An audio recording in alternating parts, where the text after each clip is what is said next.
Domenica 14 agosto, San Alfredo. È il 226esimo giorno dall'inizio dell'anno, ne mancano 139 al termine. Il sole sorge alle 6:10, tramonta alle 20:20. La luna sorge alle 22:02 e tramonta alle 8:45.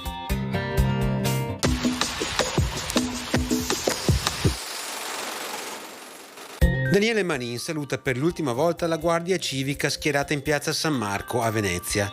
Nei 17 mesi della nostra rivoluzione, dice, si mantenne puro il nome di Venezia, già vilipeso ed ora venerato da amici e nemici. Il merito principale è dovuto allo zelo infaticabile della milizia cittadina, il cui nome rimarrà onorato nella storia.